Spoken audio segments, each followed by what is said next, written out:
you know, you'll always have challenges of insecurity of various types, local crimes, petty crimes, thieves, armed robbery, and so on. And this will continue, and it exists in every society. But at every point, the government will, as is being done now, the government encourages the security agencies, the military, the police, the Air Force, the civil defense, and all the other paramilitary agencies. Government assists them to do their most in ensuring these routine crimes are controlled and capped. Criminals, armed robbers and highway robbers and all these kidnappers, they are all being tackled with vigor. Compared to other countries, many countries in the world, where mass shootings, violent street gang crimes and so on occur, Nigeria is nowhere near this. If you look at Mexico, the US, you understand, and many other big countries, crime is always a problem. In many of these countries, their own case is endemic and even worse. Nigerians are facing this problem largely because we have, of course, we are also developing. The institutions of security institutions are developing. They are increasing. There's need, increase in manpower, equipment, and so motivation, and so on. I'm sure things will get better, but we are also going to tackle these things politically. Those things that make people angry, those things that make people to go into theft and crime, we are going to politically tackle through good economic policies and so on. And that reminds me of the strategies Asiwaju used in curbing insecurity and high crime in Lagos. In the 90s, before 1999, before Asiwaju came into Your Excellency, we'll come back to that. We are coming back to So Lagos is peaceful now. We'll use probably the same tactics to ensure that young men have something to do. So before we go on a short break, Your Excellency, can you throw some light into your political trajectory? What inspired your joining politics, and how did the journey begin for you? Shegun, to be very frank, I was driven by idealism, really, to join politics, because I had a very fulfilling life. I grew up in a family of professionals. My senior brother was president of Nigerian Society of Engineers. My other brother is managing director of a bank. Both of them are fellows. The other one is an estate valuer and so on. I'm an architect, and I had a very thriving, successful construction and consulting firm. But I got very close to the former governor, Borno State, Malaka Shalla, who ruled from 1999 to 2003. He drew me close to him. He drew me close to him to advise him on projects, on urban management, on so on and so forth. So, and he was someone who was committed to peace. Borno State was known as home of peace. And the man, what the man was doing was similar to what President Buhari is today doing. Ensuring that you keep the state or the county at peace at any cost. You don't follow your own power, your desire, or what you want to do. No, you do what is right to ensure that, do whatever sacrifice necessary to ensure that there is peace. That was his philosophy. So I was very close to the man, and so the political class around that period, I said, look, Waziri, this man needs your assistance. As a young man, come close to him, and help him, in administration, so that you will also get opportunity to assist people to ensure ideas that you have, or that can be actualized, and also you'll have opportunity to help people, and also to deepen this peace that is reigning, and so on and so forth. So I accepted actually to go into mainstream politics and run for the House of Representatives in 2003. Wow. And I will let you know who gave me, in addition to that governor, who gave me the platform to run. Yeah, we would like to know. I'm sure our viewers would like to know too. Thank you. Yeah. So that's the interest is basically idealistic. You let us to know. You see, okay, fine. In 2002, we were under, the government in Borno State was under APP. Now the national leadership of the party aligned with some politicians in Borno State to take the structure away, the structure of the APP away from the hands of the governor. Okay. So Alhaji Malaka Challa, late Alhaji Malaka Challa, you know, of blessed memory, put a call through to Asiwaju, who was his colleague, you know, governor. Now presidential candidate. Yes, our presidential candidate today. Okay. So Asiwaju said, Alhaji Kachala, please come. So Alhaji Kachala took a flight with all of us. We went to Lagos. Straight, we went to Bodilon. Wow. We had lunch. Wow. Asiwaju quickly convened a meeting of the National Executive Committee of the defunct Alliance for Democracy at Airport Hotel, Ikeja. I could remember. So we went, and in that NEG meeting, we were admitted into the Alliance for Democracy. Wow. And the flag of the party was given to us. Alhaji Kachala received the flag, you know, from the yes, okay. Both the governorship as well as the structure of the party. Yes. From so that's the Alliance how you got yours. Exactly. So we came and we campaigned vigorously on the platform of the Alliance for Democracy. And I ran for the House of Representatives to represent Maiduguri Metropolitan Federal Constituency in 2003. And I scored over 60%, over 60,000 votes in Maiduguri. Over 60,000 votes. One of the biggest. But you know the kind of elections we used to have. We used to have of card readers.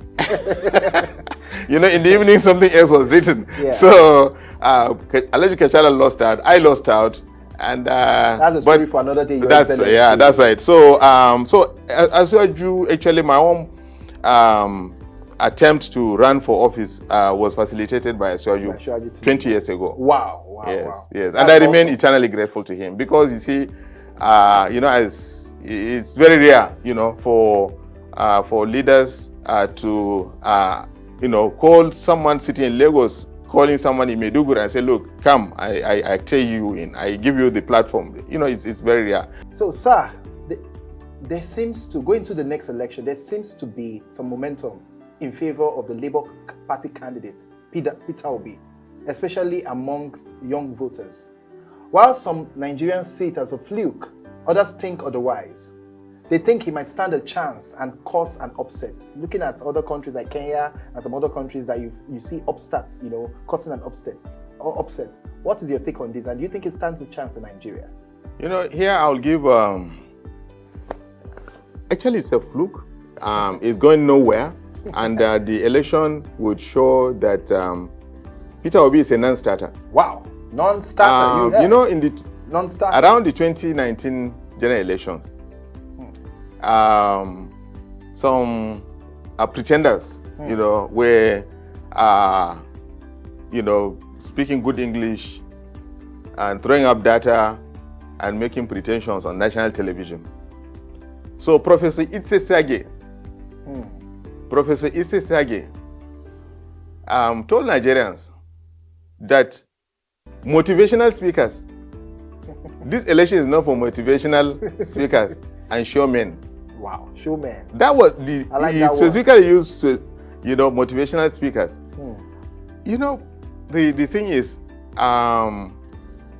Peter Obi, with all due respect,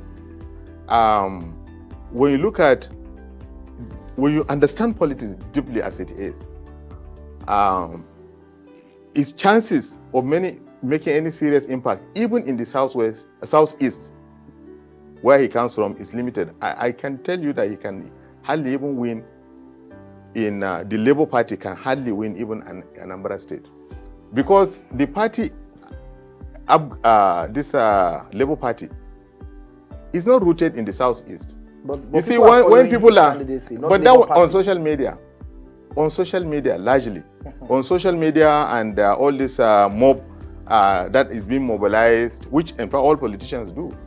You understand? On days that you want to put up a show, or when you want to appear for campaign, but you know, you mobilize. Have been doing rallies, you know, quite substantial rallies cannot be bought. So let's just leave it at that. I'm not even ready to discuss this. A non-starter. You're not ready to discuss. It's a non-starter. It's a non-starter. It's a waste of time to compare this Peter Obi campaign to our campaign. It's a non-starter. Because he has not, you see, He doesn't have the political history. He doesn't have the relationships. He doesn't have the network. The party, personally, he doesn't have it. And the party, he don't have that structure. Okay, what is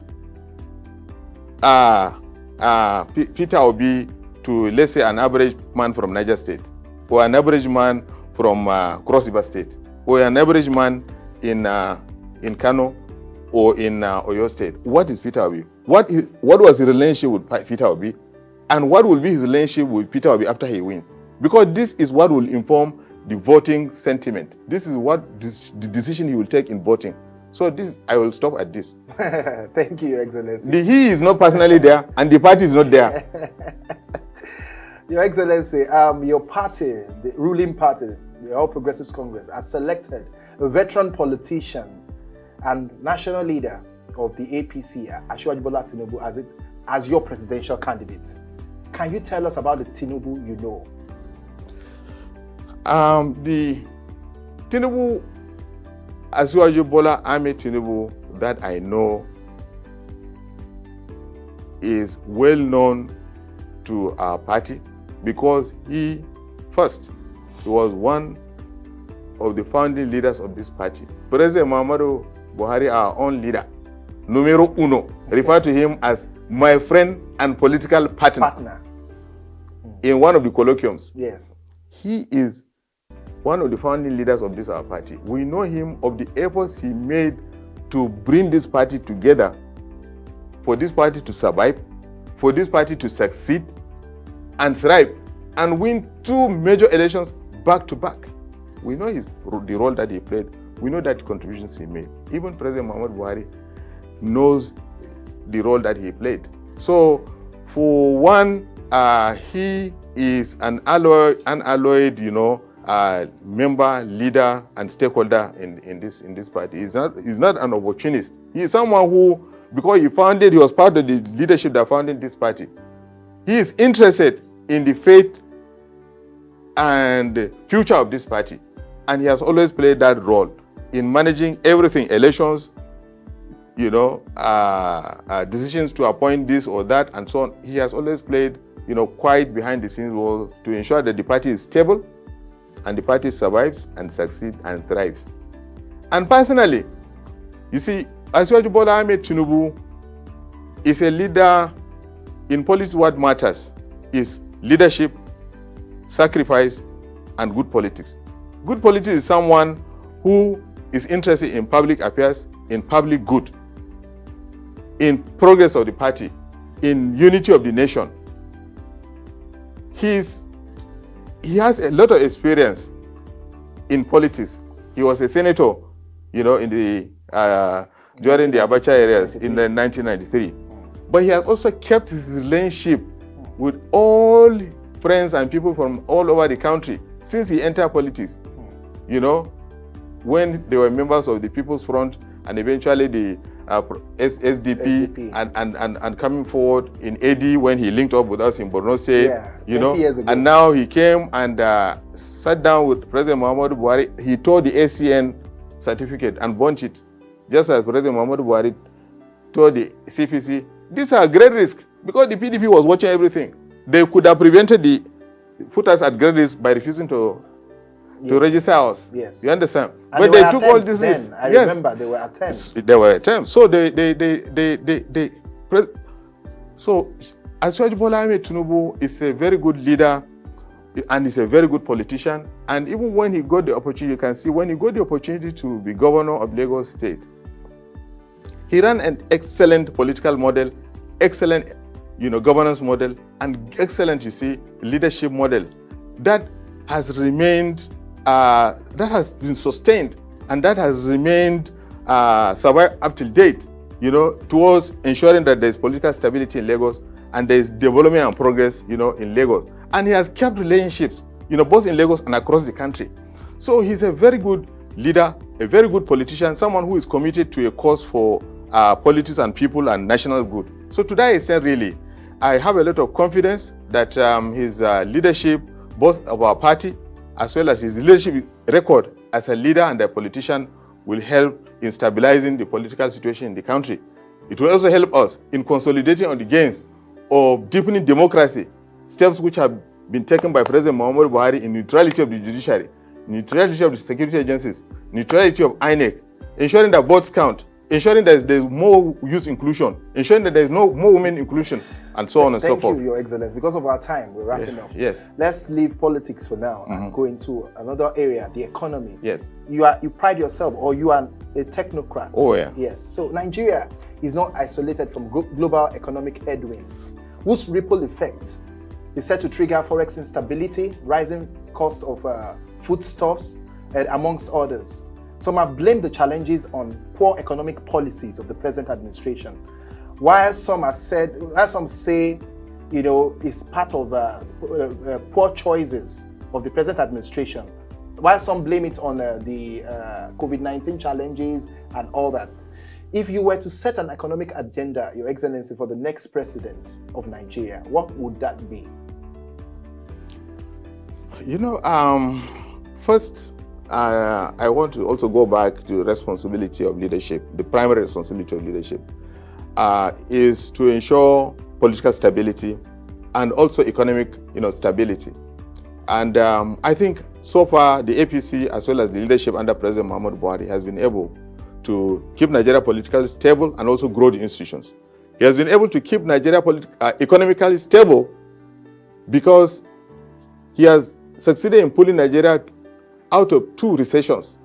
He has been able to ensure that those things that will lead to economic breakdown or malfunctions, like non-payment of salaries, pensions, dues of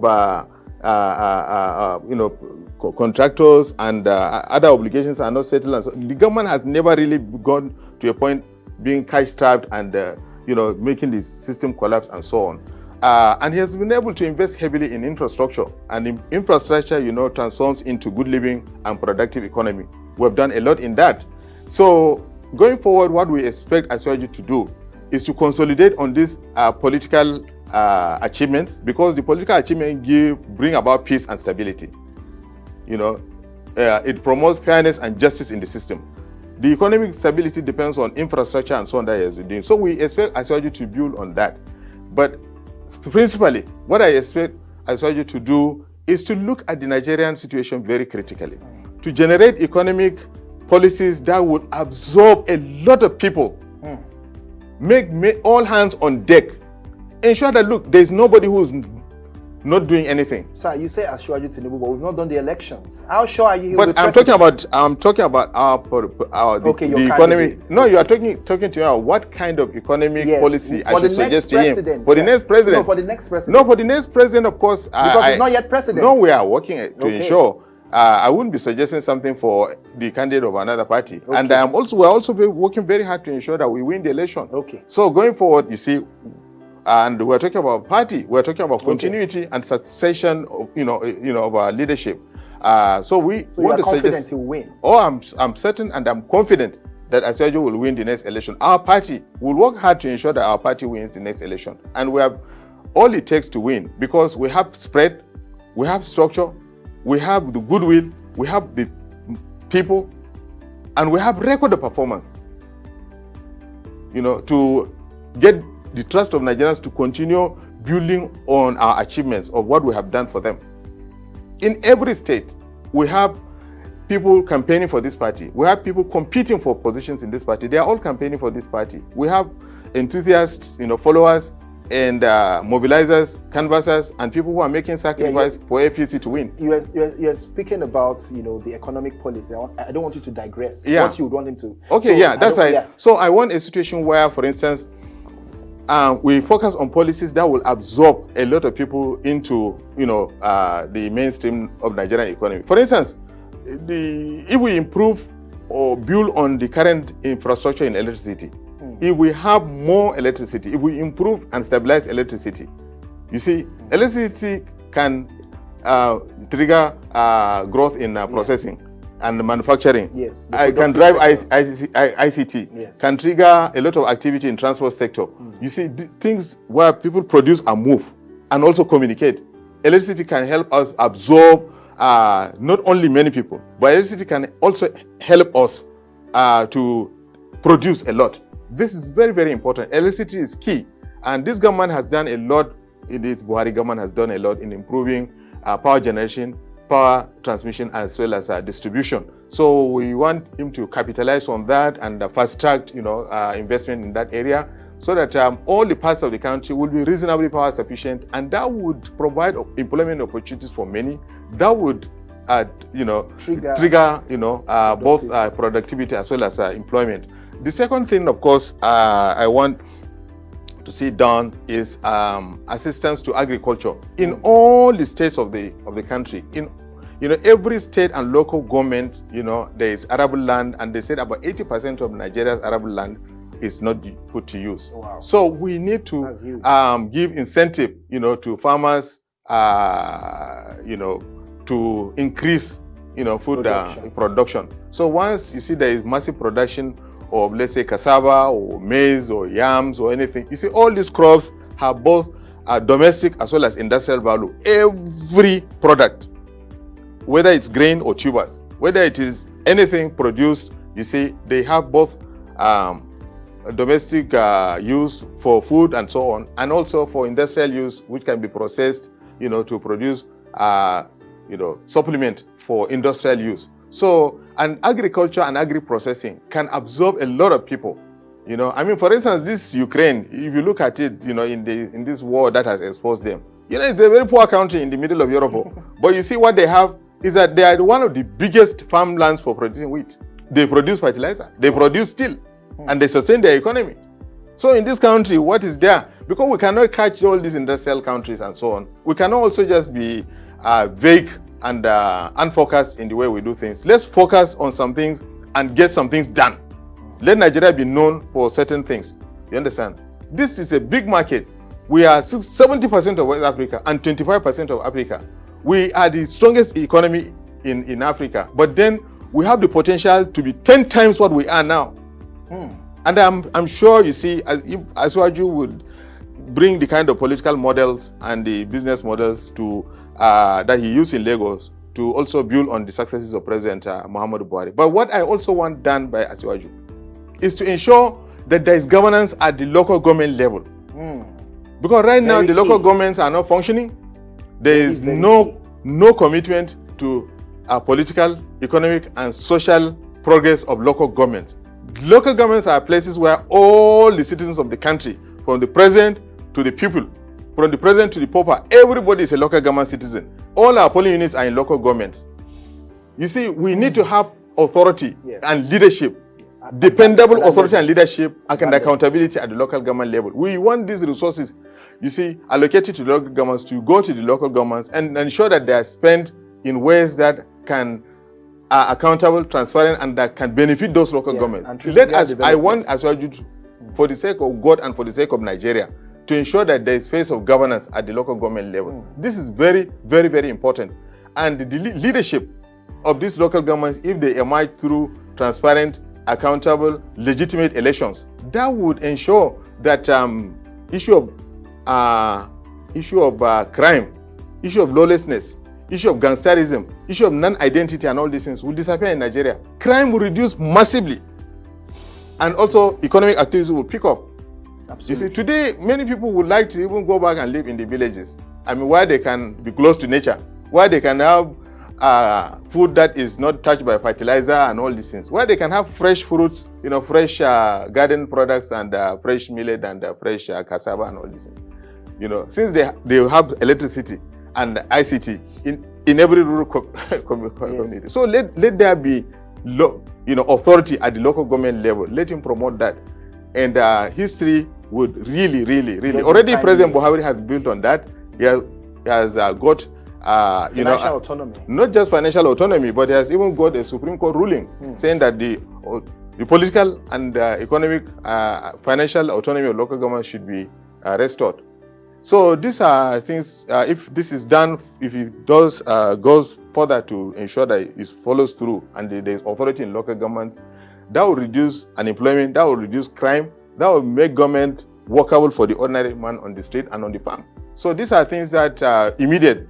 They say in business, low-hanging fruit. Yeah. Wow, Your Excellency. It's been an insightful session so far. Last but not the least, Your Excellency, let's take a sneak preview into your leisure life. Aside politics and your professional life, how do you unwind? I read and reflect. You know, I have more books. That's still let me tell you. professional. Well, I That's still read. professional. You see, I read a lot of books on memoirs, autobiographies. I read writings of many good scholars. You know, analysts and media, you know, gurus who have observed life, you know, politics and economy, you know, all over the world. So I read a lot to understand life. You know, I read a lot, you know, and reflect a lot, and you know, because by reading you become broad-minded, more sensitive, and reasonable. You know, so I do read a lot more than anything. I am always into just reading and reflecting, and well, I also stay close to my family.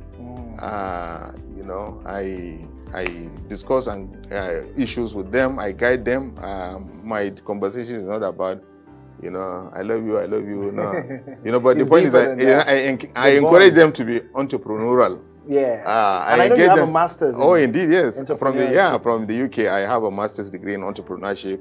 So I guide young people. I guide my family towards doing something productive, in, you know, to do value addition, to create income for themselves and so on. I do that quite often, and I see them achieving results.